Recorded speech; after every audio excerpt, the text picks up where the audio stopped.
Hola jóvenes criminólogos, bienvenidos a su segunda clase dentro de su materia delitos en particular. Sean todos bienvenidos. Me da mucho gusto que el día de hoy me estén acompañando en una clase más de su materia de delitos en particular.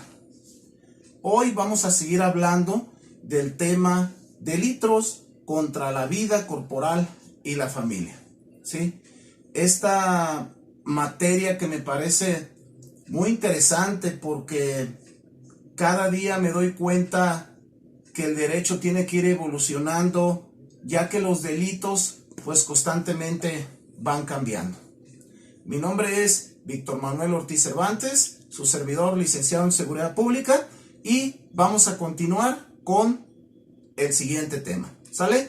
Tomen nota, de igual manera hagan sus notas en su cuaderno para si tienen alguna duda me las hagan saber por los medios electrónicos correspondientes. Bien, vamos a continuar el día de hoy hablando con uno de los delitos que pues no deja de lacerar a la sociedad, no deja de ser una problemática para municipios, ciudades, estados, toda la República Mexicana, ya que es uno de los delitos que tiene mayor impacto dentro de la sociedad.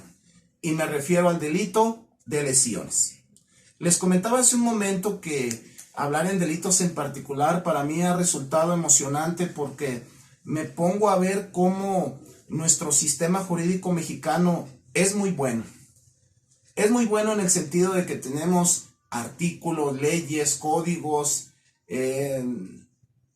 planes, estrategias que realizan nuestros diputados y senadores para crecer nuestro sistema jurídico mexicano hasta llegar a tener hasta tratados internacionales en relación a los imputados y los sentenciados.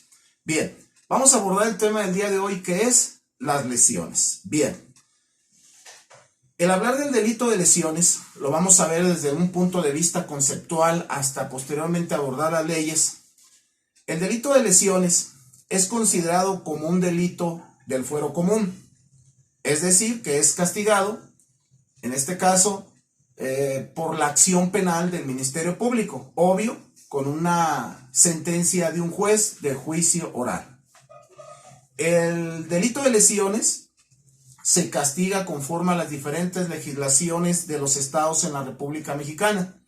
Código Penal del Estado de Jalisco, Código Penal de diferentes estados de la República. Cada uno tiene su propia legislación. Por lo tanto, una de las características que yo observo aquí en común, que pues se refiere del fuero común, y aquí tiene que ver también las agravantes, si es doloso o culposo. Lo vamos a ver más adelante. Bueno, en materia de delitos en particular, yo voy a abordar lo que es la jurisprudencia.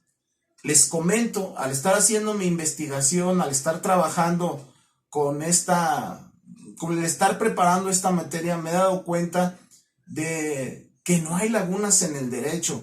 De repente yo escucho abogados que comentan eso y de repente difiero un poquito de ellos, porque al estar conociendo más la ley, pues me doy cuenta que los delitos en particular están muy bien tipificados y muy bien cuadrados, siempre y cuando el servidor público pues haga los protocolos correspondientes de víctima, victimario, victimidad, etcétera, etcétera. Bueno, vamos a hablar de jurisprudencia en materia de este delito. Fíjense bien, jóvenes.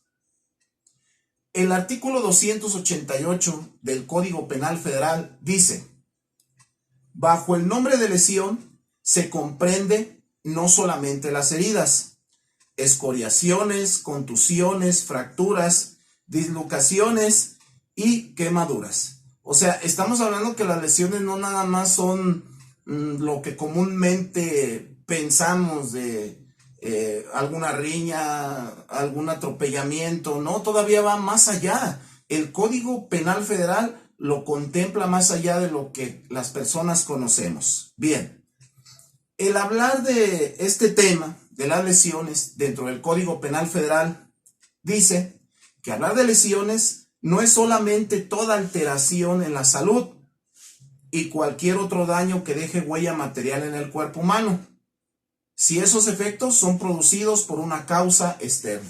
Estamos hablando muchas de las veces que las personas, los ciudadanos, estamos expuestos a cualquier hecho fortuito. un accidente, a bordo de una motocicleta, a bordo de un vehículo, que de repente me pueda causar una lesión, ya sea doloso o culposo, como lo habíamos hablado anteriormente.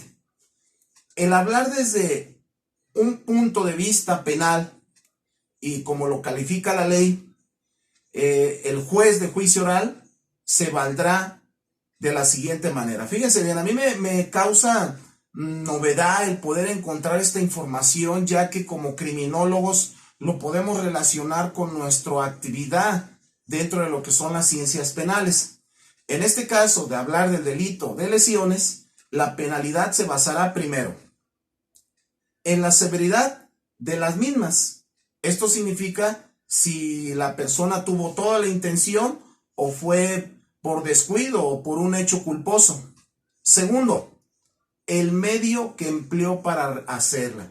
Podemos hablar desde un arma de fuego, un arma blanca, veneno, algún objeto contundente con una piedra, que tenga toda la intención, es el doloso. Y como número 3, ¿quién lo realiza? El hablar de este punto es hablar de si la persona, yo hago una comparación importante, si es adolescente, si es niño, si es adulto. Pues si es adulto, sabe todas las consecuencias que puede tener y los daños que puede hacer. En cambio, si es un adolescente que está bajo los efectos de las drogas o alguna situación, pues no puede tener conciencia del acto. Pero al final de cuentas es un delito que tiene que ser sancionado por la ley. Punto número 4. A quien se le realizaron las lesiones. Fíjense que en materia de delitos en particular, el hablar de las lesiones a quien se le cometen es hablar desde que si es una mujer, desde que si es un niño, una persona de tercera edad, un adulto, ya que pues si tuvo la capacidad para defenderse o la capacidad para poder realizar una actividad de prevención, también lo va a tomar en cuenta el juez, porque sabemos que a lo mejor una persona con capacidades diferentes no va a tener la misma oportunidad que una persona común y corriente. Número 5, las circunstancias en que se realizaron. Estamos hablando que, como les comentaba, al ir conduciendo un vehículo, una persona bajo los efectos de estado de ebriedad atropella a alguien en una esquina, pues estamos hablando que no es un delito doloso porque no tiene toda la intención, pero sin embargo, al estar bajo los efectos del alcohol, pues puede presentarse un homicidio. Por lo tanto, al final de cuentas, el Ministerio Público es el que decreta o no la acción penal. Si llegan a un acuerdo, si se pagan todos los requerimientos que desea la víctima, pues puede llegar a una reconciliación. Y al final de cuentas, pues salen bajo fianza, pero siempre y cuando se cumplan todas las peticiones de la víctima. ¿Sí? Bueno, es tan importante hablar del delito de lesiones desde el punto de vista de lo que son las lesiones leves. En este caso, la penalidad, jóvenes, habla que cuando hablamos de las lesiones leves, son las que tardan menos de 15 días en sanar y no ponen en riesgo la vida de la persona lesionada. Fíjense que el Ministerio Público, cuando otorga esa facultad que le da la ley de la acción penal, si las lesiones tardan menos de 15 días en sanar, él puede decretar la libertad, sí, bajo caución. ¿Qué significa? Siempre y cuando la víctima acepte que se le paguen todos los daños. Pero si las lesiones tardan más de 15 días en sanar, pues tiene que tener conocimiento la autoridad y se tiene que llevar una carpeta de investigación donde tenga conocimiento un juez de control, el cual verificará que todo lo que se haga sea de acorde a petición de la víctima. Por lo tanto, déjenme comentarles que también las lesiones se persiguen por querella, lo que significa que admiten el perdón del ofendido, siempre y cuando no las inflinja los padres o tutores a sus hijos. Acuérdense que si la persona es menor de edad, no tiene conciencia de sus actos y mucho menos por la acción que está pasando, entonces tendrá que considerarlo un padre, un tutor o una persona que forme parte de su familiar, ¿sí? Hay situaciones donde si las lesiones, fíjense lo que dice el Código Penal, dejen cicatriz en la cara de manera perpetua, así como aquellas que causen una disminución de la capacidad física, pues también forman parte de las agravantes y también forman parte de que si la víctima por alguna situación u otra decide no otorgar el perdón hasta que no se cumpla todos los requerimientos de la misma, pues tendrán que cubrirlo de esa manera. El derecho es muy cuadrado, licenciados criminólogos, y por lo tanto, pues se tienen que enfocar estrictamente al derecho. Por último, las que pudieran ocasionar una enfermedad incurable o que causen la pérdida total de la capacidad en algún órgano, parte del cuerpo o sentido. Fíjense hasta dónde en materia de delitos en particular las lesiones pues pueden a una persona dejarla totalmente incapacitada para realizar sus actividades. Por lo tanto, yo creo que en materia de delitos en particular y en relación a la criminología tienen que ir muy de la mano, ¿sí? Por lo tanto, yo creo que la jurisprudencia pues nos tiene que llevar mucho más allá y seguir analizando este tipo de leyes. Fíjense, a mí me llama mucho la atención, si gustan tomar nota, en el artículo 289 del Código Penal Federal, a la letra dice: al que infiera una lesión que no ponga en peligro la vida del ofendido y tarde en sanar menos de 15 días, se le impondrá de 3 a 8 meses de prisión o de 30 a 50 días de multa o ambas sanciones a juicio del juez. Si se fijan, no puede quedar ningún delito impune, no puede quedar ningún delito sin castigo. Esto pues nos lleva a que verdaderamente existe un Estado de Derecho que pueda satisfacer las necesidades de la víctima. Y sobre todo, si tardare más de 15 días en sanar, se le impondrán de 4 meses a 2 años de prisión y de 60 a 270 días de salarios de multa.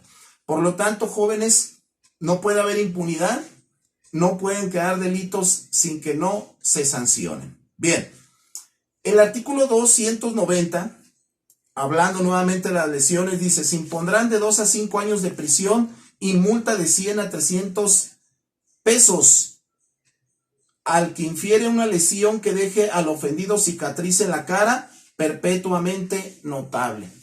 Fíjense qué importante yo lo veo en nuestra ley, que cuando haya alguna situación donde cause un daño permanente o un daño que sea irreparable, pues la sanción debe de ser acorde al delito que cometieron. Por eso existe la penología, que es la ciencia que se encarga del estudio de las penas, y por lo tanto el derecho pues es el encargado de que se lleve a cabo esta reparación del daño que nosotros lo tenemos en común, ¿sí?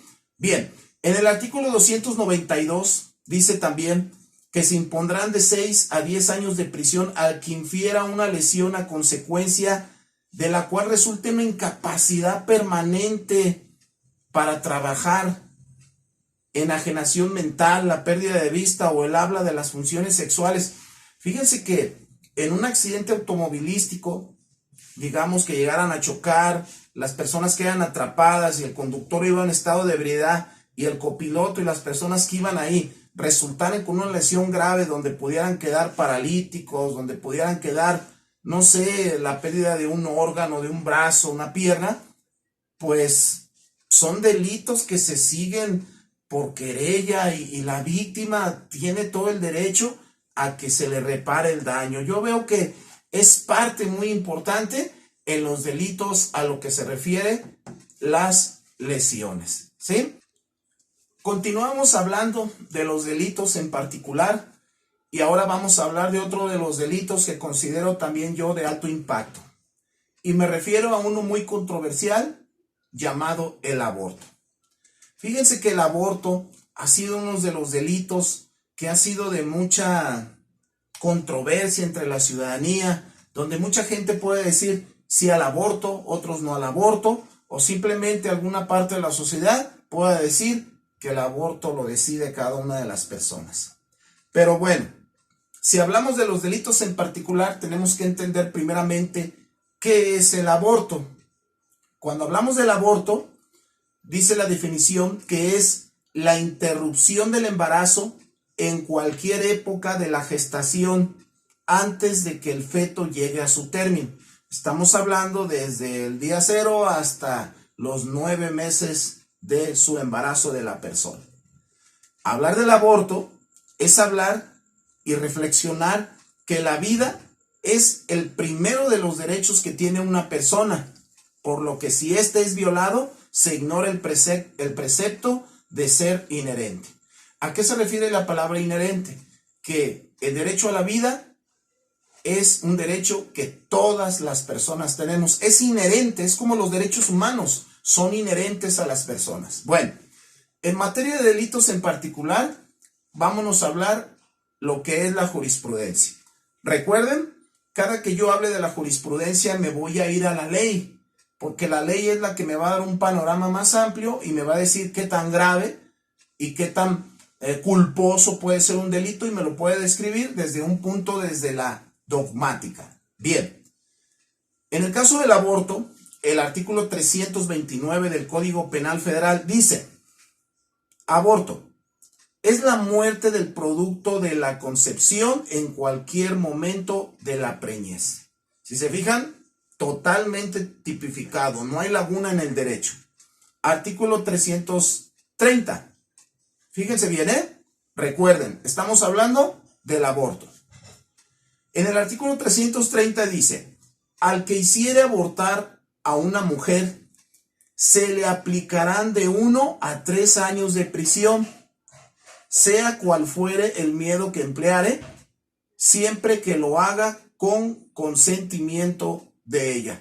Fíjense que también aquí la penalidad también infiere a quien de cierta manera esté prestando la ayuda médica, para que infiere en que la persona tomara o no esa decisión. También aplica. En el Código Penal Federal lo dice de esa manera textualmente. En cambio, sigue a la letra, artículo 330. Cuando falte el consentimiento, o sea, ¿qué quiere decir? Que la persona no esté de acuerdo, la prisión será de 3 a 6 años de prisión, y si mediare violencia física o moral, se interpondrán al delincuente de 6 a 8 años de prisión. Fíjense que aquí ha habido mucho el dilema de que, no, pues es que la persona quiso, y pues yo presté mis servicios a lo mejor clandestinamente o en una clínica tal cual, pero mientras no esté tipificado en la ley como legal, pues no deja de ser un delito en particular, y sobre todo más para las, en este caso, adolescentes o menores de edad que no tienen conciencia de sus actos, pues todavía existe un mayor grado de culpabilidad, ¿sí? Bueno, el artículo 331, seguimos hablando del Código Penal Federal, dice: si el aborto lo causare un médico, fíjense, estamos hablando de alguien que tiene un título, una cédula profesional, cirujano, en este caso, como también es llamado de una manera normal, comadrón o partera, además de las sanciones que le correspondan conforme al anterior artículo, se le suspenderá de 2 a 5 años en el ejercicio de su profesión. Fíjense que como médicos, bueno, estoy hablando de alguien que tiene un título, que se dedicó a estudiar durante varios semestres, aprobó y está ejerciendo. Yo creo que sí pesa que se le suspenda su profesión, que tenga un castigo, que se inhabilite, y solamente por estar realizando acciones. Y yo considero que todo esto, persona que actúa de esa manera ilegal, pues tiene conocimiento, y estamos hablando que puede actuar o tiene la conciencia de una manera dolosa. Bien, continuamos. El artículo 333 dice, fíjense bien, no es punible el aborto. Estamos hablando punible que tiene un castigo. No es punible el aborto causado solo por imprudencia de la mujer embarazada, que se haya caído, que lo provoque, o cuando el embarazo sea resultado de una violación. Cuando hablamos de punible, significa que es castigado. Cuando hablamos de que fue fruto de una violación, de hecho, el Instituto de la Mujer le da seguimiento a todo este tipo de casos. No sé si lo conozcan, el Instituto de la Mujer está ubicado en Normalistas y Álvaro Alcázar, en la colonia Villas de San Juan. ¿Qué tan importante es que la mujer en la actualidad pues esté protegida y sobre todo, si es una menor de edad, pues sepa qué tiene que hacer? Por eso son creadas las fiscalías para adolescentes, para niñas y para la mujer. Bien.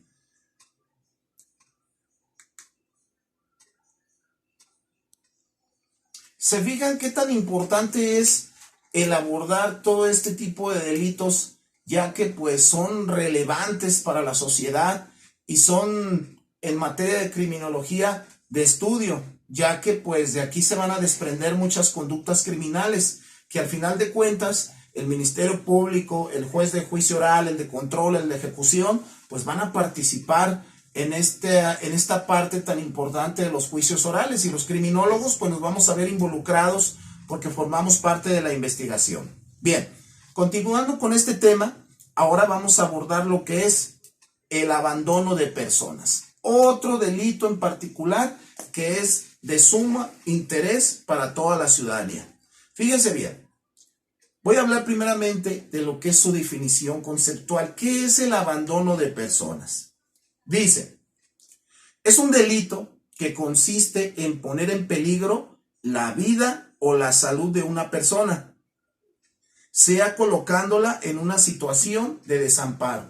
Estamos hablando hasta donde una persona que como comúnmente la secuestran, se la llevan y la dejan en un lugar o nada más por alguna imprudencia, es contemplada como un delito y tiene que ser sancionada. Lo dice muy claro la ley, que ahorita lo vamos a abordar. Abandono de personas. Desde el punto de vista conceptual, abandonando a una persona que es incapaz de valerse por sus propios medios. Puedo entender desde un niño, un adolescente, un anciano, ¿sí? Una mujer o hombre que padeciera de sus facultades mentales y que se deba de mantener o cuidar, o a la cual el mismo autor haya incapacitado. Tal vez, no sé, le hubiera dado alguna droga, le hubiera causado un golpe, o supiera que estuviera enferma de alguna situación como la esquizofrenia, la paranoia, es considerado como un abandono de personas. Bien, vámonos a la ley. ¿Qué dice el Código Penal Federal respecto al abandono de las personas? Fíjense bien, jóvenes, el artículo 335 nos dice: al que abandone a un niño incapaz de cuidarse a sí mismo o a una persona enferma que tiene la obligación de cuidarlas. En este caso estamos hablando de la persona de la cual ese menor incapacitado, esa persona que no se puede cuidar, es sancionado como tal, ¿eh? Estamos hablando a lo mejor desde un padre, un tutor, una mamá, un tío, alguien, la abuelita que tenga una responsabilidad directa de cuidarlo, pues está cometiendo de cierta manera un delito en particular. Bueno, el 335 nos dice, se le aplicarán de 1 mes a 4 años de prisión si no resultare daño alguno, privándolo además de la patria potestad o de la tutela.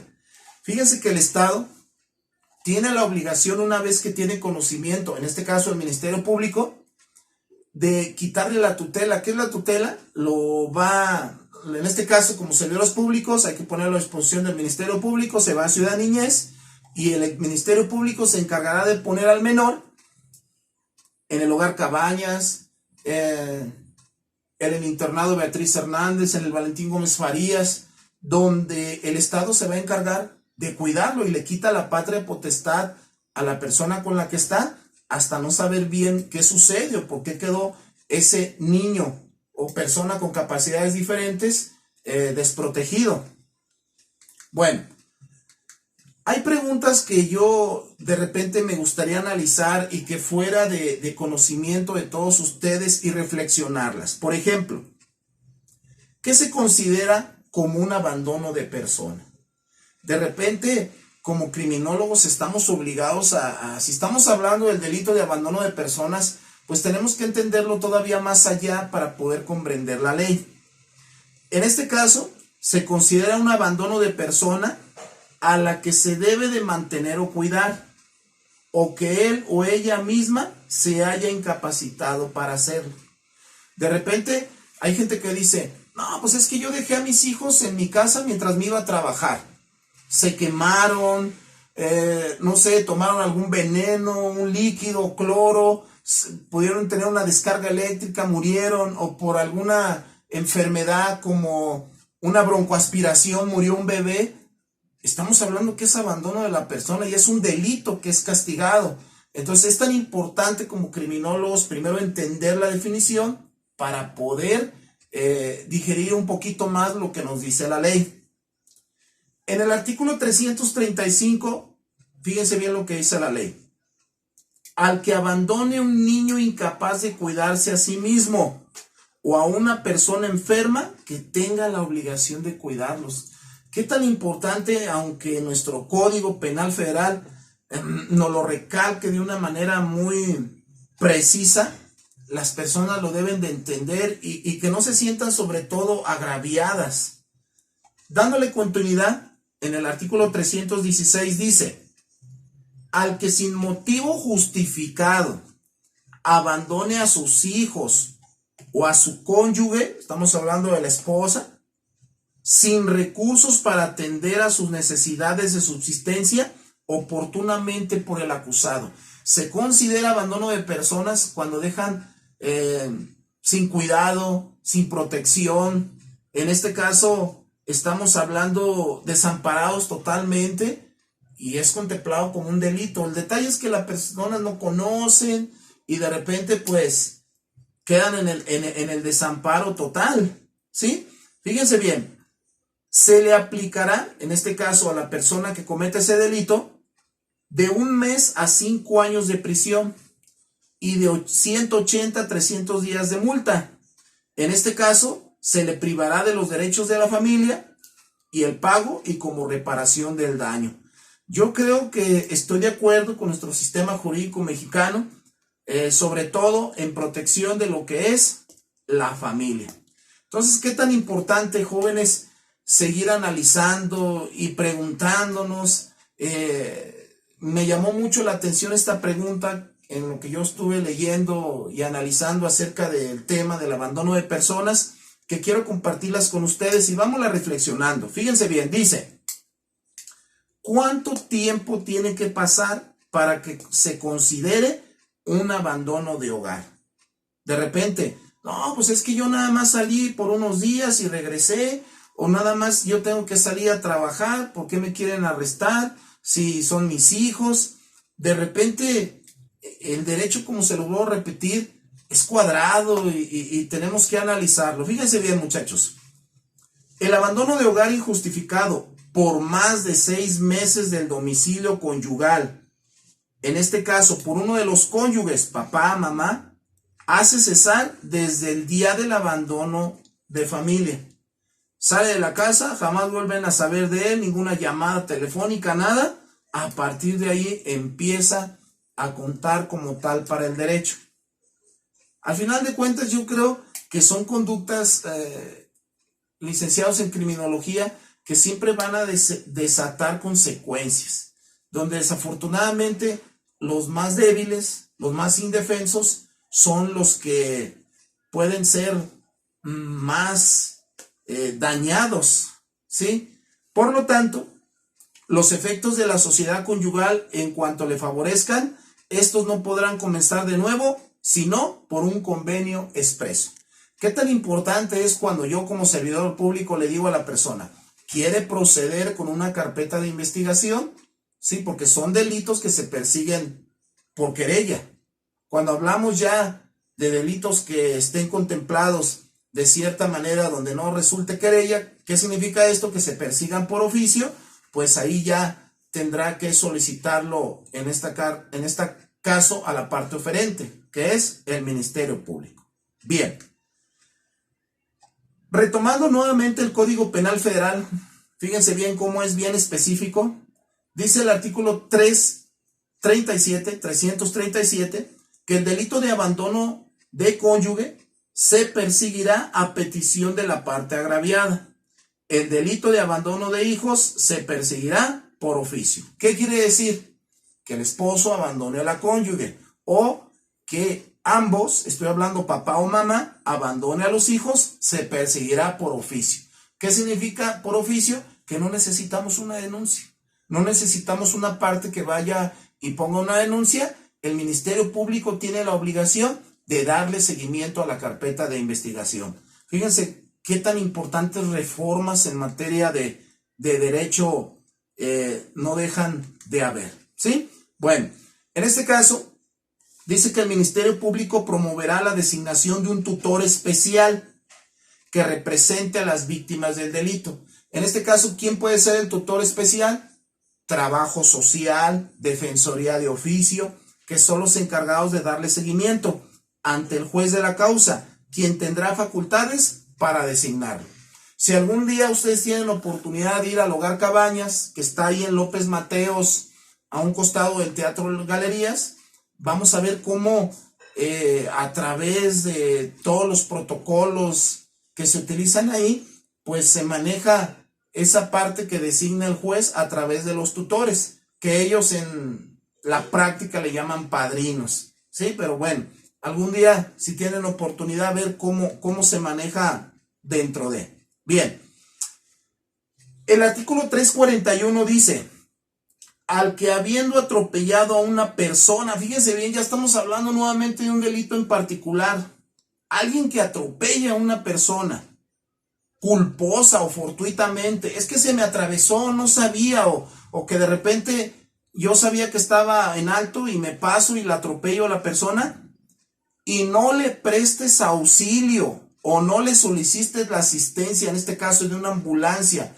y lo puedas hacer, también es contemplado como un delito de abandono de personas. ¿Por qué?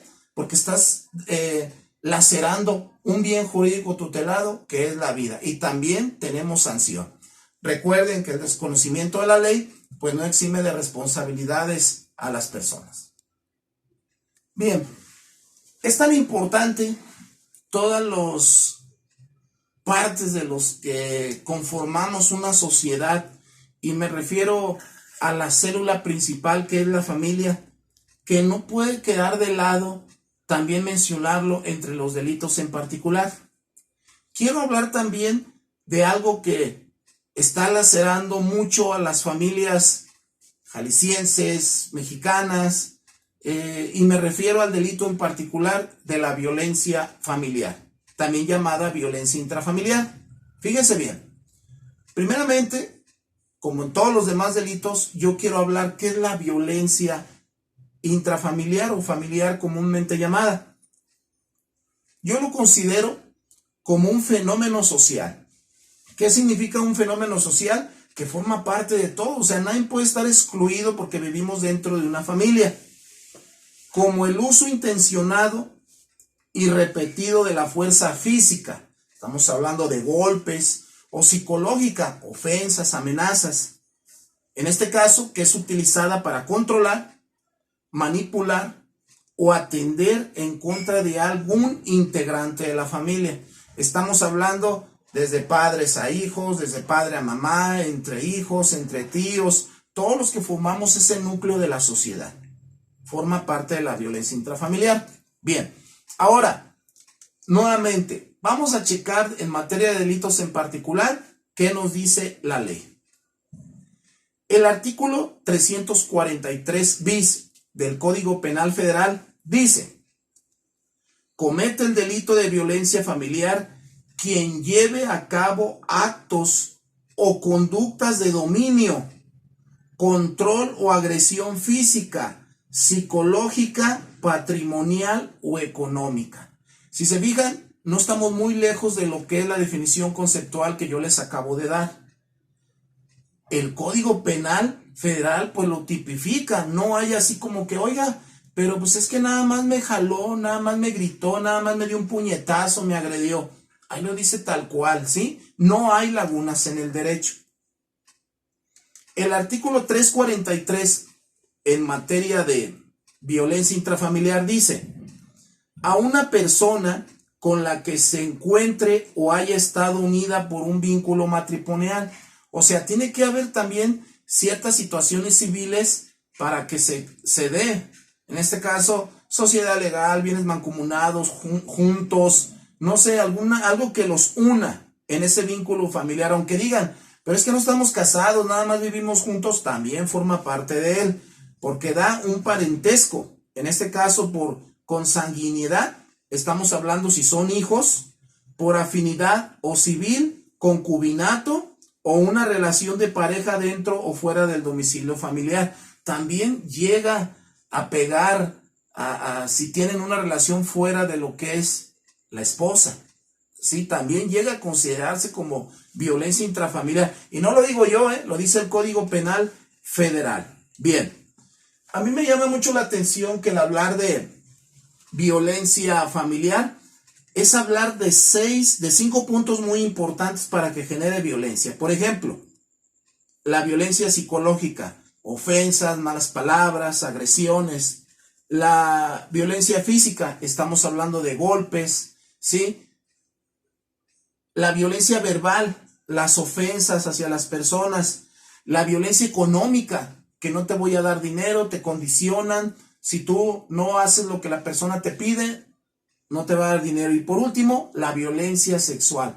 ¿Hasta dónde, a pesar de que las personas estén unidas bajo un vínculo matrimonial y le pida sostener relaciones sexuales, aunque diga es mi esposa o mi esposo, si no es bajo su consentimiento, pues forma parte de una violencia familiar y viene tipificada como tal cual en la ley? Fíjense bien, el hablar de este tipo de delitos en particular, pues es hablar de muchas atenuantes, pero les voy a ir comentando las que se consideran de mayor importancia. El artículo 343 ter dice: se equipara a la violencia familiar y se sanciona con 6 meses a 4 años de prisión. Para aquellas personas que dicen, es que no pasa nada, no sucede nada. No, claro que no. La ley lo dice aquí muy claro. La persona que esté sujeta a la custodia, guarda, protección, educación, instrucción o cuidado de dicha persona.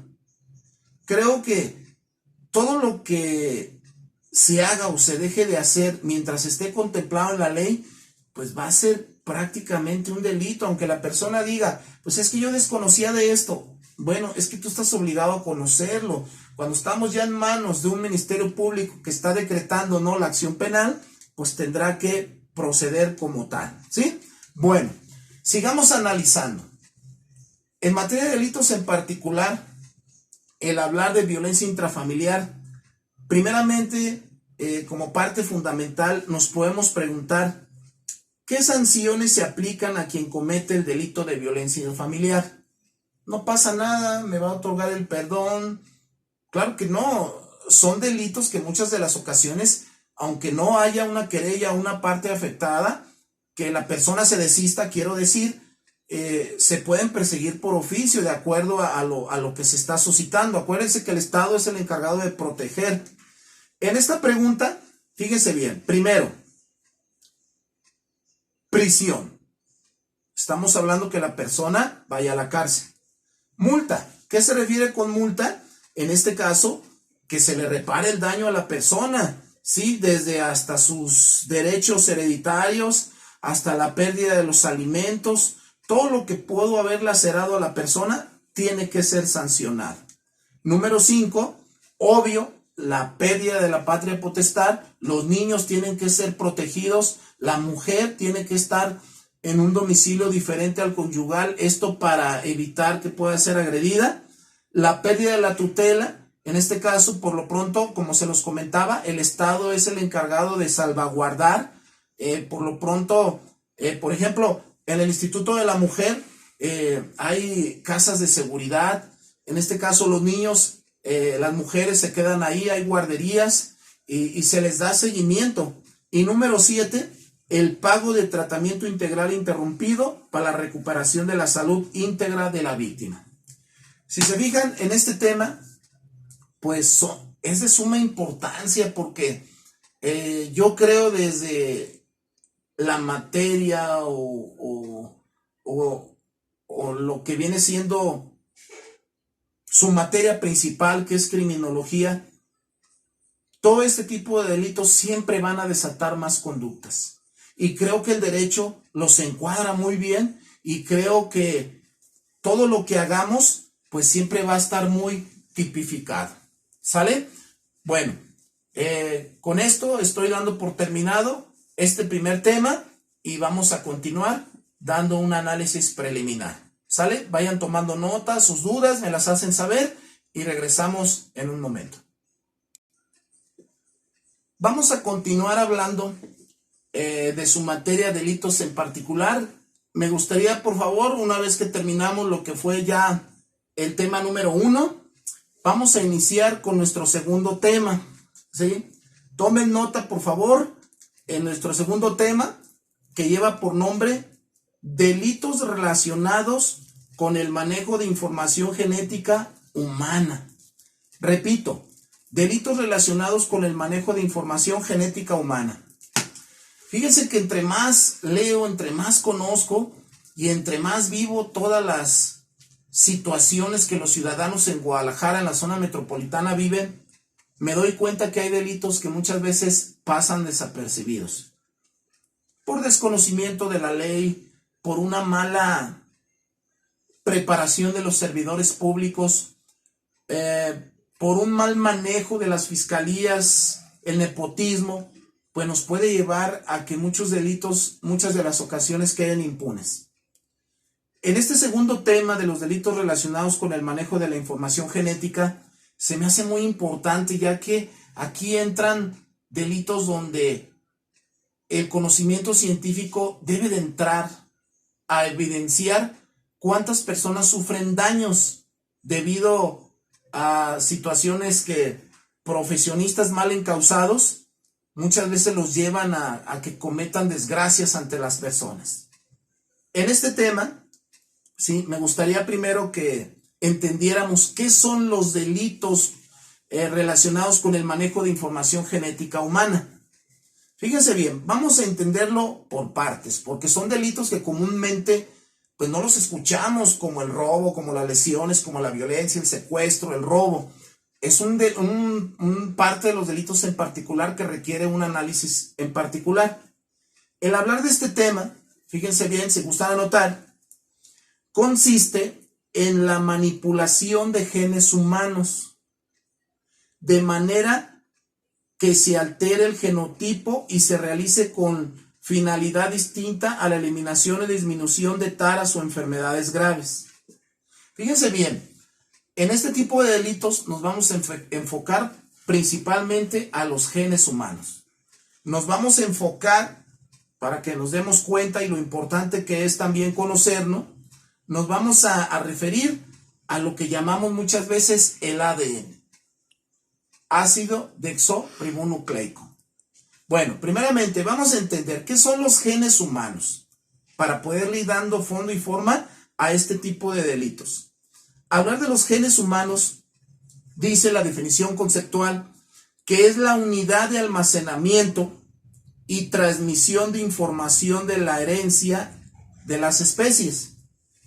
Cada organismo tiene por lo menos dos formas de cada gen, uno procedente del padre y otro procedente de la madre. Aquí estamos hablando desde el punto de vista de la biología. Estamos hablando desde el punto de vista, como se los comentaba hace un momento, de el ADN. Este delito va muy enfocado, muchachos, tómenlo principalmente en este enfoque relacionado a la inseminación artificial. Fíjense bien, Y ustedes se preguntarán, bueno, ¿qué es la inseminación artificial? En este caso, es un tratamiento de reproducción asistida de baja complejidad. Consiste en introducir una muestra de semen, ya sea de la pareja o de un donante, en el útero de una mujer. No sé si ustedes se pregunten, ¿a poco aquí puede haber delitos? ¿A poco aquí puede haber una víctima que denuncie por un mal tratamiento, por un mal resultado, porque resulte dañado indirectamente a otra persona. Claro, yo me metí a investigar y digo, increíble, tenemos un sistema jurídico